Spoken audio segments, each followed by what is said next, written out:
with initialization of the array. And if I don't specify here to be 0 also, it automatically consider that to be a 0 only. Okay, so this is a selective assignment of how to assign the elements to a specified array of 3 comma 2 size. Okay, so I think we have seen all these things like initialization of an array for a single dimension, multi-dimensional, all stuff. And now we are going to get into how to do the matrix operations like matrix addition, subtraction, transpose, all stuff. Okay, this is just the declaration of a three-dimensional array. Okay, I think we have seen all this stuff. Now getting into, okay. Ah, so here comes your 2D array program. This is just to get the values and display the same. Okay. So here I have initialized my array. Here, what is my array name? This is my array, which is of size, I mean, 2 rows and 3 columns. Always the first size indicates the row size and next one indicates the column size. So this is an array of 2 cross 3. Okay. So for that, correspondingly, I will have, when I have it to be a two-dimensional array, then I have to go in for two for loops, one for getting the row value, another one for getting the column values. So as for each row, it keeps on rotating. Okay, so for the first row of 0, it gets all the values 0, 1, 2. Yes. Is there any problem, guys? No, ma'am. I can proceed, right? Yes, ma'am. Okay, I heard someone calling me. That's fine. Okay, fine. So for this 2 cross 3 matrix, I'm going to get the values. As you all know, for each of the row values, I will be getting all the column values. Okay. And then for the next row, I will be getting all the column values. So similarly, I am going to get this for this 2 cross 3 matrix. Okay. Using the 2 for loop. And similarly, I'm just displaying the elements in that loop. Okay. So this checking the condition, all steps is for just printing purpose alone. Okay. That's for decoration. That's also not necessary if you are going to do it. Okay, so I'm just entering. So this will be the position in 0 comma 0. I think I have already shown you in a Word document long back, like how your size will be. So this is the one I'm talking about. Like this one, it will be stored inside. So 0 comma 0, it is value, whatever you enter will be over here, and the second value which you enter will go to row 0, column 1, and similarly the third value which you are going to enter goes to row 0, column 2. This is how you will be entering the values, and it will be stored inside. Okay, so as I get the values like this only, and then I'm just printing the values. Okay, now here is a program for storing and displaying only, but here what I'm going to do is that I'll be getting the what to say, from the city for every week, what is the temperature every day. Okay, in a week, what will be the temperature. So I am setting that city to be 1. Since it has been constant, it will not change the city value. And similarly, I'm setting the variable week to have a constant value of 7. So it starts from 0 to 7. Maximum it can have 7 only.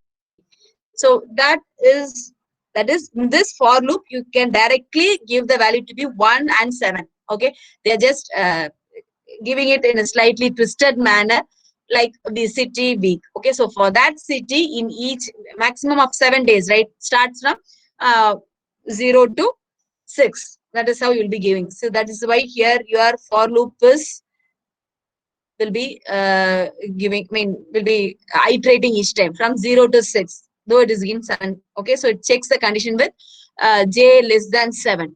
So until then, it will be getting the values. Since I've set the value of city to be 1, my this outer for loop will be executed only once, because we are checking it with less than condition. So it will be for one city for all the 7 days. We are going to get the values from the user. So you enter your values and just you're going to display it. I have just tried this thing in a tab. I will just share that so that 1 second. And since we are just running out of time, okay, just after entering the classes, I just typed the program, okay. So here, as you can see, in line 2 and 3, I'm setting the values for city and week, okay, city to be 1 and week to be 7, okay. I'm making that to be a constant value, and that is what I'm giving inside my for loop, okay. Rather, if I don't need to declare this, I can just give here as to be 1, and for week I can just give that to be 7, okay. So for each iteration, for this for loop will be executed only once, the seventh line, only first time, okay. For 0, it checks with city value is 1, condition is true, it goes inside your second for loop of j, and then here from 0 till 6 it keeps on iterating to read the values, and then it will be printing it, okay. Since our I is been assigned here 0, just for printing purpose alone, it's been given I plus 1. Okay, this percentage D, city percentage D, right? So it will be given here as 1. Okay, so for each day it gets incremented. So when you're going to print, it will be printing accordingly. When I run this program, so as I said, for the first iteration, it goes to the first for loop and then comes to the next loop. For day, it gets to be this J alone will keep on incrementing, because this city will remain constant as the city loop will be executed only once. So for here to enter the values, 32 degree, 33, 31, 35, 33, 32. Just entering the values for the temperature of each city. And as you can see, I think it is displayed. Okay, displaying the values. So as I have given here in 5th line onwards, it will be displaying. Same for loop I'm using for displaying the temperature. Okay, if you don't want any decoration, then you can leave all these things. Okay, and then do it just for decoration, and to have a clear view, it has been given like that. Okay. Now getting back into our PPT.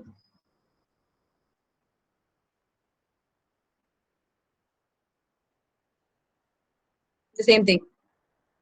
This is what we have got as an output, which I've executed and shown to you. Next comes your summing up of two matrix. Okay, so I'm going to have a 2D matrix. Okay, so for it's of size 2, 2. Okay, so I'm getting two matrix A and B. I'm going to sum the values of matrix A with matrix B, and I'm going to store it in another matrix C, and I'm just going to print the same. Okay, so since it is a two-dimensional matrix, automatically you should be having two for loops to get the input from the user. Okay, so here I'm reading the values. Here, this using this scanf statement, I'm reading the values for matrix A of 2D. Okay, similarly, I need to read the value for matrix B also.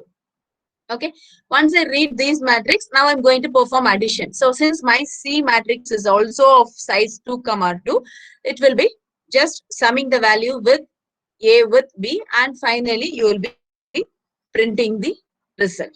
Okay, similarly, I have to put two for loop for printing the values present in my matrix C. Okay, so similar thing, if I want to do subtraction, what is it I need to do over here? Yes, I have shown you for doing the addition, right? So if at all I need to do subtraction, what is the change that I require to do in this program? Can anyone let me know? Yeah. Guys, I hope everyone was me only, right? Yes, ma'am. Okay, so what is the change that I wish to do for subtracting the array, two arrays? Very simple. You take the array A1, subtract it. So this is the part you need to concentrate when you want to perform subtraction. Okay. Next, we will see about transpose. Transpose is nothing but making a rows to columns and columns to rows. Okay, that's your transpose. So what you do is that you get the element or read the elements for matrix A, and then you are going to have a transpose. Okay, so once you get the matrix, I mean elements for here using this scanf, whichever I'm highlighting, you are reading the values for the matrix A. And what I'm doing here, I'm just printing it to show that what are the values that is being present in that matrix. Okay. Once I do this, now for coming to the transpose, we are going to just change the rows to columns and columns to rows. You can either do it in that manner or you can just change here ij to ji. Okay. Two ways are possible. You can just see the highlighted one. This ij has been mapped to ji. Okay. You are just storing the elements of I to the position of J and similar elements of J to the position of I elements. Okay, once you have changed this, then you are just printing this transpose, it will be printing. See here. Whereas in this, while you are assigning with rows and columns. Okay. While you are printing, you will be printing it with columns and rows. That alone you need to take it. So it will be automatically transposed. So as I enter the elements of matrix A, it is 2, 3, 4 and 5, 6, 4. These are the elements in matrix A, and I'm showing it, and then I'm converting that to a transpose. So now I'm converting the rows to column and column to rows, and for that number of times I'm just printing. So this 2 and 5 becomes my row 1, and the column 2 becomes my row 2, column 3 becomes my row 3. I'm just getting the transpose of it. Okay. Next, we will see about arrays contiguous memory. So contiguous memory is nothing but you are going to have a full block of memory in which a certain memory space will be allotted. Okay, or you can say that to be reserved for some special purpose. Okay, this is to get to know about how the memory is being operated inside. Okay, so it's a continuous memory. As you all know, when you declare an array, it just takes a continuous memory. That is what is being stored in that contiguous memory location. So how to allot this contiguous memory? So when you use the array to be static, means you are taking that memory space reserved for the array which I have declared. So I'm going to declare int a of 10. In that case, what happens is that 10 consecutive memory location is being stored. If it is going to be int a of 10, I'm going to declare like this. Okay, then continuously memory will be stored like 2000. Just remember, take that to be what to say, the memory location of how inside. If it is going to be integer, then it will be of 2 or 3 for each of the integer. Okay, so like this, it will be storing for all the 10 elements. Okay, this has been blocked so that it is not being used by any other elements. Okay, then you want to allocate for a big memory dynamically in the sense during the runtime, then you go in for malloc functions that you'll be learning it later, but just get to know that these functions are available for memory locations. Okay. Similarly, when you are executing an OS process, means inside the main memory, you have this concept of register.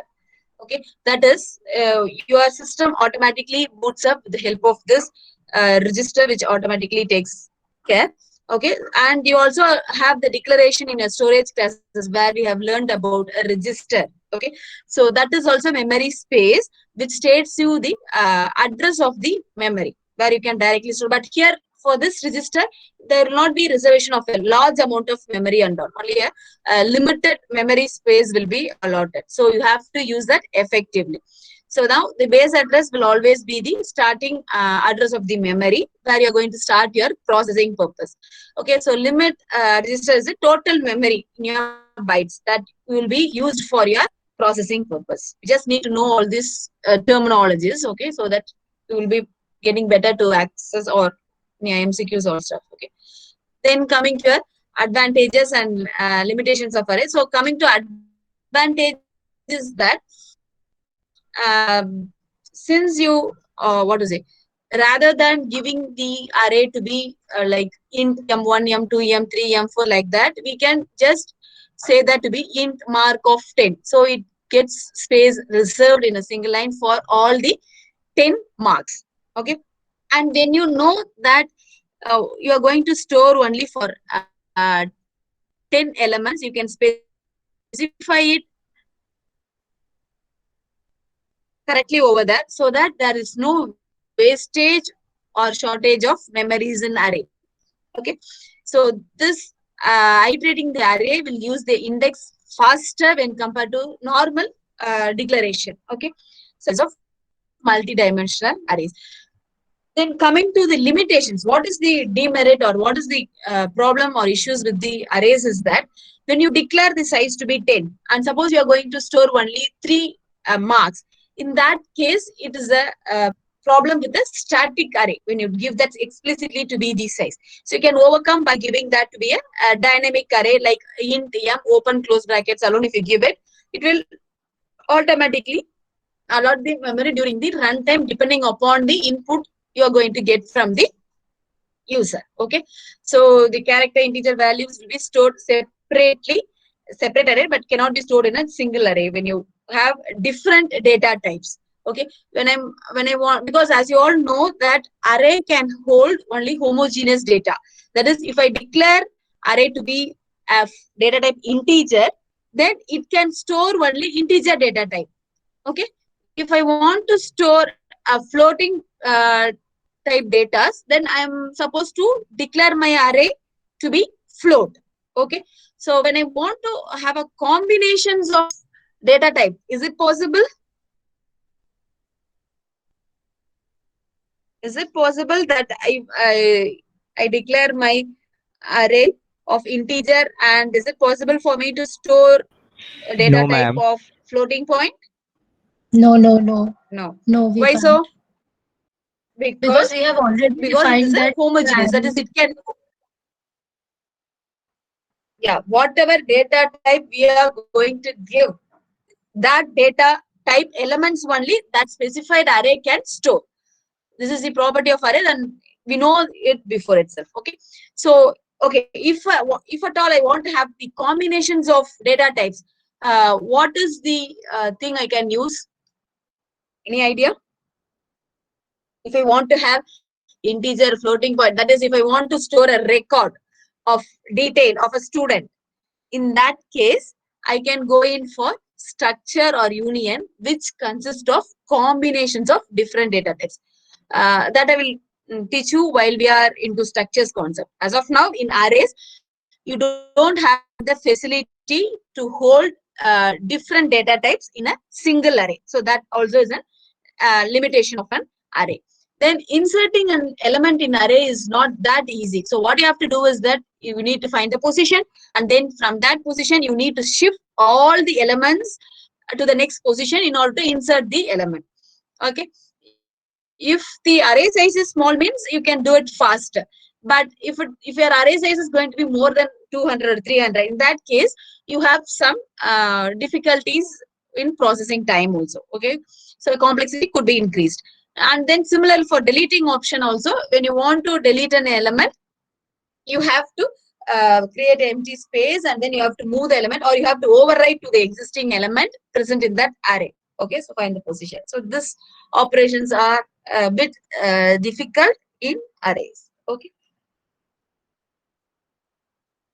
And then coming to the bound checking, the thing is that when I declare a character array, and if my character array is of size 10, I am supposed to give only 9 characters. I am not supposed to give 10 characters, because as we know, the last element in an array for type character will always have a \0 to indicate the end of the string things.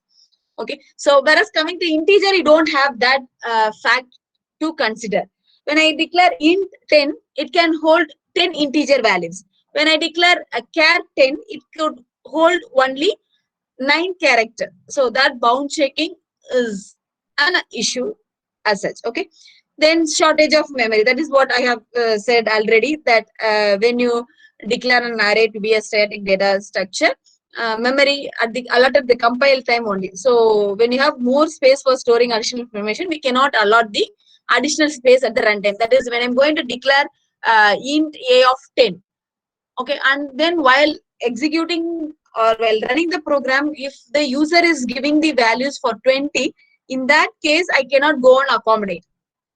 Okay, so what I have to do is that I have to either give the size of n, depending upon the size of n, I have to specify the static array size to be 20. But that value will not be that easily grasped by the programmer. So we generally give it that to be a dynamic array when it comes to a large or a big project. Okay, so shortage of memory can be there or wastage of memory can be there if you are going to use that static declaration like int a of 10, int m of 20, like that. If you're going to give, you have that spacing problem. Okay, that is what I said, wastage of memory. If the array size I'm giving to be 20 and the user is going to give only for 5 values to do the processing, then again the remaining 5 memory size is being wasted. Okay, so these are the problem when you're going to have it to be static.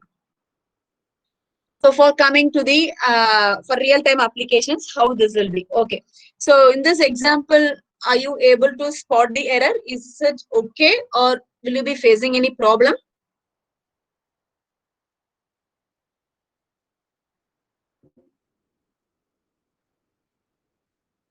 Yes. See, I have shown here as a snippet, like a simple code. This one, I'm declaring like this, like I is equal to 10 and int a of 5. Is it okay? Will it face any problem during the execution? Yeah. No, I guess it won't. Actually, ma'am, it should be explicitly defined, ma'am, at compile time. Okay. Yes, ma. Come again. Ma'am, actually, the arrays in C should know the, I mean, the size at compile time now. No, the thing is that Ganesh, that is okay. The thing is that I have declared like this, I is equal to 10. And now when I put int a of 5, this 10 will be automatically fit over here, right? Right? Yes, ma'am. Then I have executing few lines of code. And what I'm doing here is, again, I'm just initializing the value to be 20 inside over here. That becomes a problem. Okay, if it is going to be a constant int n is equal to 10 means it will not be a problem for me. Going to be constant, which means I'm not going to change that I value. If it is not going to change, in that case, no problem. But if I just give the integer to be I equal to 10, then it will be a problem, because later inside the program, if someone is going to change the value of I, that throws me an error. Okay. As you could see here, see what they are given over here. We are going to declare array size who's equal to the value of the variable. If we change the value of variable, then array size is going to change. According to array concept, we are allocating memory for array at compile time. So if the size is going to vary, then how is it possible to allocate the memory in an array? Okay. So it is better that you give your array size inside this. Ganesh, as you have said, right? So it allocates the memory during this compile time. So you are going to face a problem when you are going to change the I value later inside the program. So it's better that you give here either to be a of 10, or else you have to give this constant int I is equal to 10, which means it doesn't change at all. Okay. See, they have just said what I have instructed just now, right? I think it's now clear for you all. If it is going to be constant int I is equal to 10 means, then automatically it can hold the value of 10, or else simply you can declare that to be int a of 10. Okay, I think now it's clear, right, guys? So once you declare your array to be static, and if you're going to give the size of an array, then it should be sticking on to that size only. The size cannot be changed during the compile time or some other thing. You have to see to that and take care of that too. Okay. Okay, coming to this empty valued one dimension array. Consider the example. We can see the empty pair of square bracket, which means haven't specified. Okay. Actually, this part is correct because it is nothing but a dynamic allocation. When you don't specify your size of an array, so whatever you are going to give the input, that size will be allocated during your runtime. That is, while you're compiling your program, how many values you are going to enter, for that values space will be reserved. Okay, you can also write it as, if I'm going to give it like this means, so now this array will hold this value. It is a dynamic array with initialization. But if I don't give any values inside it, it will cause an or throw me an error. Okay, which means we are just giving null size to be over there. And this is also a problem. When I declare my array size to be fine, and if I'm trying to access my seventh position or sixth, this is seventh position means, in that case, it will throw me an error, or it will give me some garbage value. Okay. So if I'm going to set my size of my array to be maximum, when you exceed that size, you have to check. Okay. As I said, they will be giving you the garbage value because we have only set the size, and whatever value which has been used before will be just returned to you when you want to specify the value in the location 7. Okay. And we are all quite very clear with this. As I have always said, that it's case sensitive. Small a of 5 is not equivalent to capital A of 5. Okay, that is, I can declare the array size to be 5 to have the values like 1, 2, 3, 4, 5. Okay,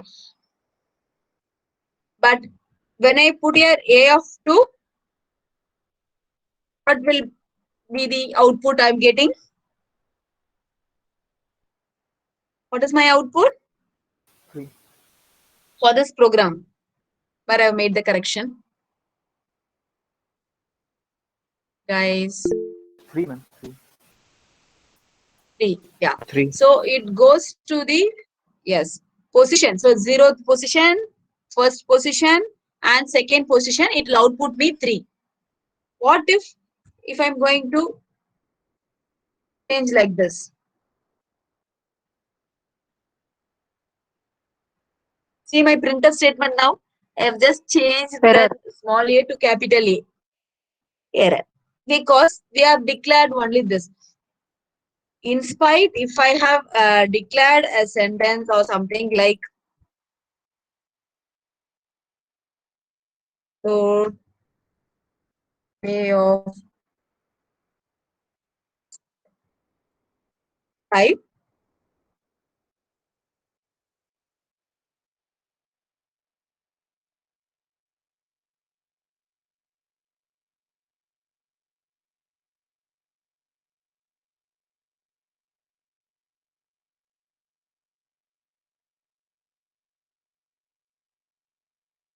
In this case, 1.5.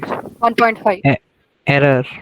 no, again error, because I haven't changed the format specifier, or it will give me the position of only the integer value of it, and type converting error will be shown if I don't put %f. If I put here %f, then it will give me the value of 1.5. Okay, I hope now it's clear for you all, right? If I put like this also is an error. So we need to declare and then give corresponding things. Okay, if I don't have, what is this?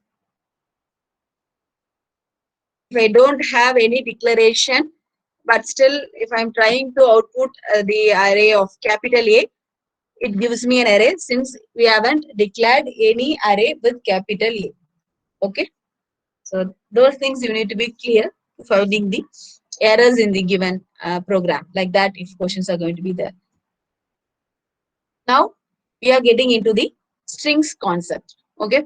So as you all know, strings are nothing but collection of characters. You don't have any specific data type like strings, declaring like strings and all. We give the character char followed by the name of the variable and specify the size to hold the elements. Okay. So if we give it in a single quotes, it is called as a character array. Whereas if I give it in double quotes, it is called as a string. Okay, that's the difference. Okay, and when you want to print a string, you put that to be percentage yes, and you don't give that ampersand for getting the input or showing the output. And similarly, there are various methods of reading and outputting these strings things like get char, put char, get as, put as, all stuffs we will see. And printf scanf are also one of the methods for getting the string and outputting. Those printf scanf comes under the category of formatted input output statements, and get as, put as, get char, get ch, everything comes under unformatted input output. Okay, I think you might have learned this before. When you come to the end of string, something like that, you have this backslash zero. If you don't give it explicitly also, it reserves a space of backslash zero. Okay. And you can also access that when I give like this, right? Here, as you can see, name, it should be char name of 10. If I'm declaring like this, okay, so now my memory space will be allotted from 0th position till 9, and the last position should have the 3 characters. Automatically the 4th position will have this backslash 0. Okay, this is going to be like this, my last thing. So given as name of 4 bits starts from 0, 1, 2 and 3. Okay. So from 0th position it will have P, first position again the next P, and this 3rd position it will have yes, and the 4th position it will have backslash 0. If I give here 10, the remaining space will be wasted. That's it. Okay. Since we don't know the size, we generally give some random size for that variable. Okay. When you want to calculate the size of that array which has been occupied, you can just put together all the characters in that array. Okay. So since character occupies 1 byte, you can just sum up of all the 3 characters, gives you 3 bytes in total, and it will be stored in next consecutive position. When you come to integer data type, it takes 2 bytes, and you will have the position to be 2000, 2002, 2004, like that you will be having your position to be stored inside. Okay. When coming to the declaration, always you should start with declaring the data type followed by the name, okay, or the variable name, whichever you're going to give, and specify the size of how much memory is going to be occupied for that variable. Okay, so character type of thing, and then your variable name followed by the size. This is mandatory while you're going to declare for your string concept. Okay, this is also just a theory, as you know it. You should specify the size. That would be better so that you don't have any problem.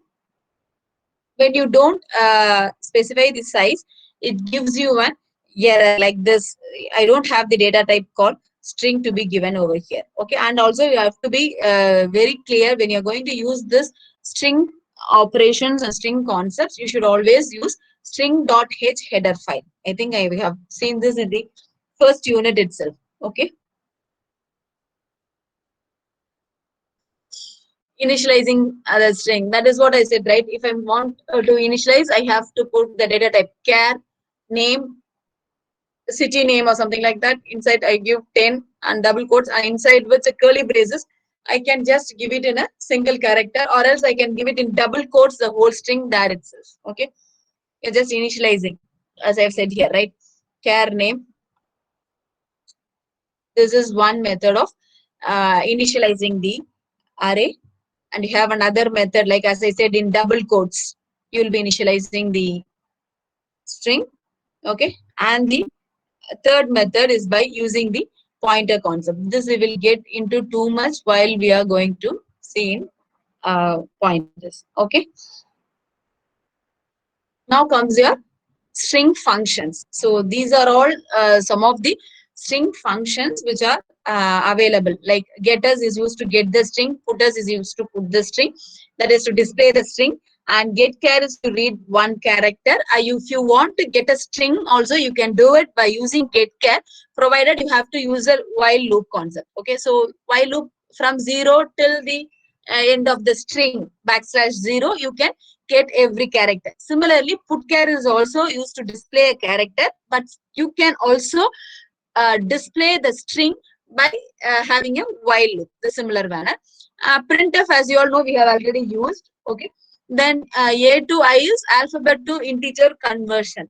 That is, you convert the alphabet, whichever you give it in double quotes, that is called as string. Okay, that is, if I give it in double quotes, whatever I give inside this, it can be a number or it can be a name. Okay, it can be whatever may be the thing, whichever you are going to enter, that thing you will just convert that to an integer, and then you will print it. Okay, so that also comes under the string function only. String length is used to find the length of the string. String concatenation, you're going to combine two strings using string char. String compare, you will compare one string with another string. If both strings are equal, you display 1, else you display 0. And you use sprintf is also the method. And string reverse is used to reverse the string.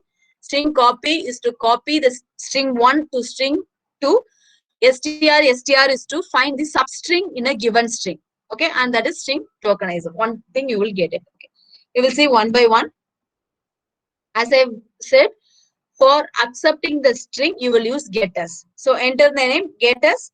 The variable name alone you are going to give it over here. It's quite simple. When you take the scanf statement, right, you could remember that you will be putting at %s, comma, and then you need to give or specify the name of the variable. Whereas here it is quite simple, just giving name. It will just read the name and display it. When I put here,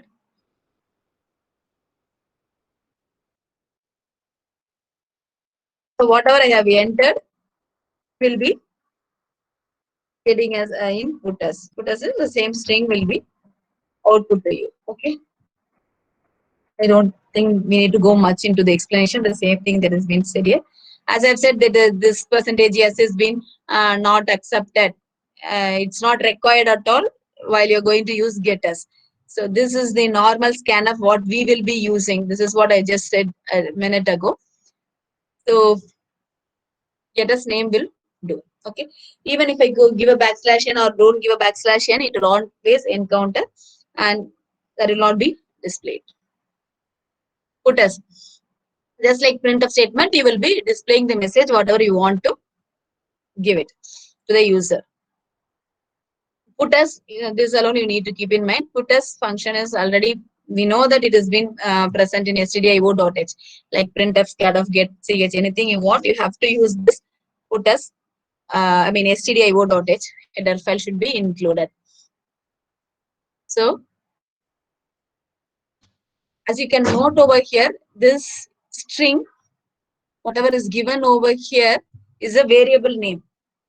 Okay, that is nothing but I'm storing a string. This is an example string. Like that, I'm storing it into that variable string. Okay, when I put here puts string, what it does is it displays me or prints whatever I have given while initializing. Okay, so it displays me whichever I have highlighted in yellow. When I puts inside double quotes of string, then it will just print me whatever I'm giving it in double quotes. Okay, so there are two ways of printing things. If I don't get any values from the user, I can just print whatever I want in double quotes. No need to be string alone. It can be also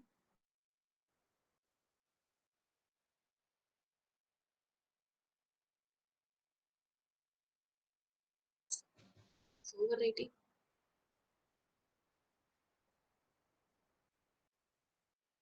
If I put like this, right, it will print me here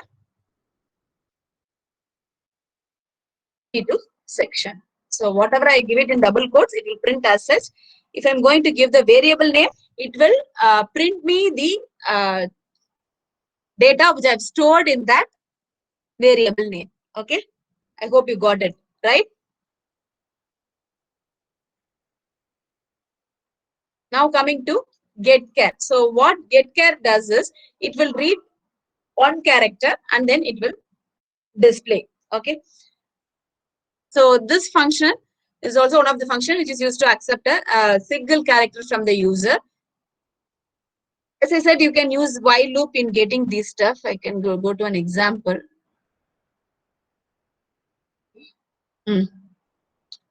See, just for entering one character, you can put getChar so that it reads from a character from the keyboard, stores to a variable ch, and that character has been displayed. So whatever you have entered, that will be displayed, and only one character it can do, this getChar. Okay, but I can also get a string by using while loop, as I said here, right? So while I have given the variable name a to be 20, and I'm reading it, enter the name. So while name of I is equal to getChar not equal to \n. So until I press enter, it will be getting the values. Okay, \n is a new line character. So it will come out of the loop only if I press enter, until which it will be getting the characters, provided the length should be within 20.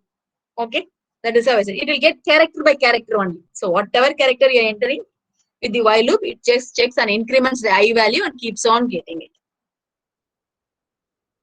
Similar thing, for putting one character, you have to put only one, it will be displaying it. Similarly, you can also use while loop for the same thing. While string of I not equal to 0, because we know the last character in a string will be \0. So until it encounters \0, it will be printing the data, whatever we have stored in the variable string. Okay. Printf. So this printf quite we have seen before itself. When you just put it in double quotes, it will be print whatever you are enter the values like that. Whatever you are going to give, that will be printed. When I'm going to give it as percentage yes, means it will read the value that has been stored somewhere and it will be displaying the name. Okay. So that is also in a header file yesterday. Yes, ma'am. Ma'am, can we continue tomorrow, ma'am? It's 3:50 and ma'am, like we had so many classes. Okay. Sorry. I didn't see the time. I'll just take the attendance and I will leave you fast.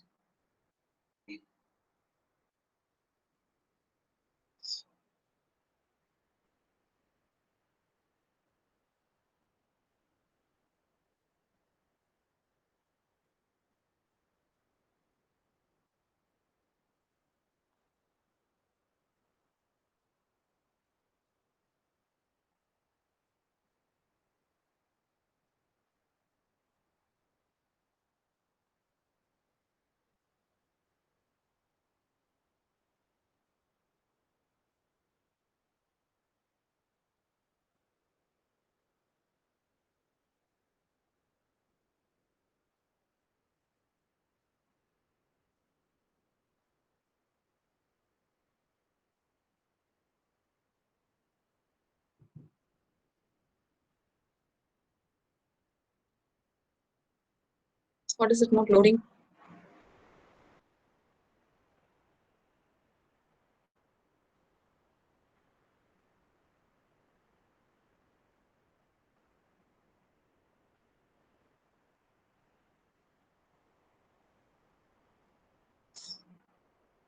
It's taking time.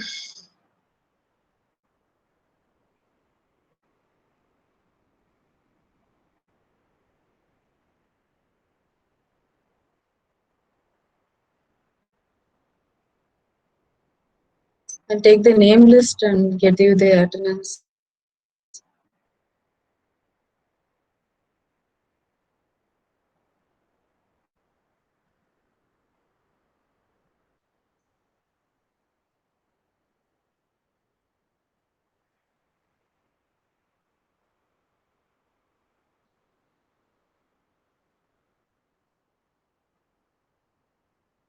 Lab only.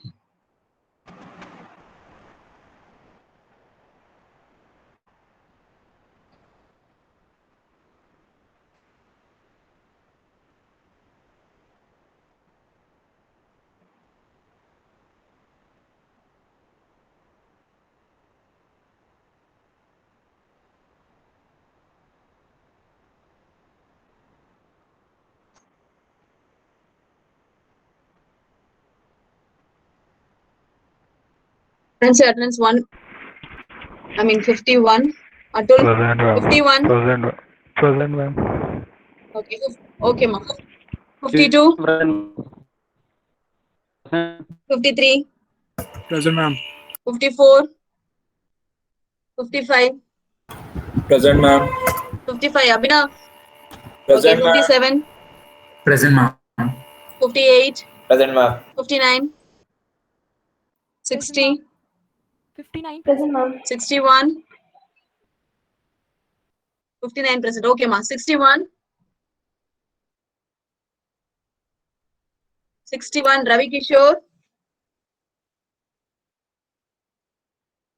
Absent. 62, Present, ma'am. OM. 63, 65, Present, ma'am. Shubham. Present, Okay, ma'am. 66, Aditya. Present, ma'am. 68, Present, ma'am.